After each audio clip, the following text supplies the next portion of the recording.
जय श्री राम मेरे प्यारे दोस्तों, आप सभी का वंदना देवभूमि उत्तराखंड चैनल में बहुत बहुत स्वागत है।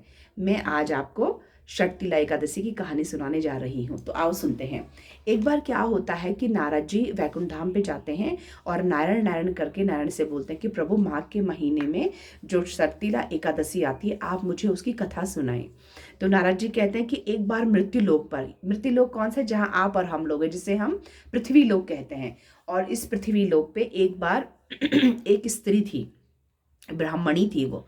तो उसके पति का देहांत हो जाता है। तो जब उसके पति का देहांत हो जाता है तो वो एक महीना, माघ के महीने पूरा उपवास रखती है, बहुत दुखी रहती है। उपवास रखती है, भक्ति करती है, लेकिन वो ना थोड़ा सा कंजूस थी और वो अन्नदान नहीं करती थी।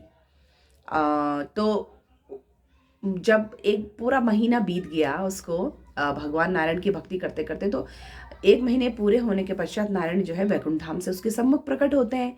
और सम्मुख प्रकट होकर उसके पास कुछ होता नहीं है और वो समझ में नहीं आती है कि मैं प्रभु को क्या अर्पित करूँ, तो एक मिट्टी का पिंड ही भगवान को दे देती है।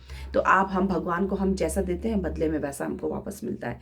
हमारी भक्ति में जो चीज़ें होती हैं, यदि हम भगवान के पास भक्ति के लिए जाते हैं और हम अपने प्रभु से बोलते हैं, हमको ये दीजिए, हम आपकी भक्ति कर रहे हैं, हम इतने मंत्र पाठ कर रहे हैं, तो हमें आप हमें बदले में ये चीज़ दीजिए।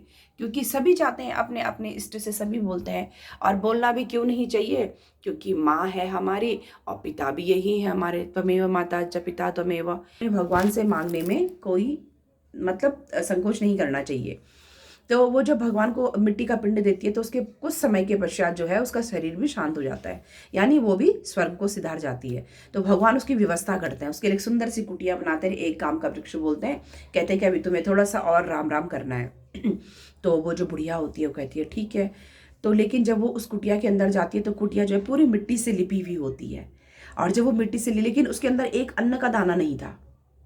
अब वो वहाँ तो है, लेकिन उसे अन्न तो चाहिए भोजन में। भूखे पेट भजन न होवे, तो भजन कैसे करे, तो बहुत चिंता में पड़ जाती है। फिर भगवान का ध्यान लगाती है।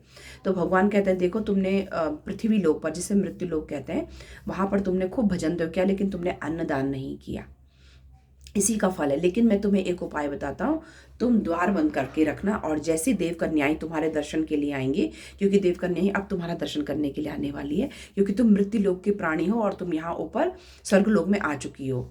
तो देव कन्याएं जब आएंगे तो तुम तब तक दरवाजा मत खोलना, उनको सिर्फ इतना कहना कि मुझे षटतिला एकादशी की कथा सुनाइए। तो इसके पश्चात क्या होता है कि देव कन्याएं आती हैं और देव कन्याएं को कहती हैं कि माते थोड़ा दरवाज़ा खोलिए, क्योंकि आप मृत्युलोक से आए, हमें आपका दर्शन करना है। लेकिन वो जो माता थी, उन्होंने सोचा कि भगवान ने मुझे मना किया है, तो वो वैसा ही करती हैं। फिर वो देव कन्या षटतिला एकादशी की कहानी सुनाती हैं और उसके पश्चात ही वो दरवाज़ा खोलती हैं। दरवाज़ा खोलने के बाद उनको उन देव कन्याओं के दर्शन होते हैं और वो फिर कुछ समय के उपरांत भगवान के धाम को सिधार जाती हैं। इसीलिए कहते हैं कि हम जैसा करते हैं हमको वैसा ही मिलता है। हम भगवान से जिन जिन चीज़ की कामना करते हैं और जो हम भगवान को समर्पित करती हैं, हमको वो बदले में वापस मिलता है।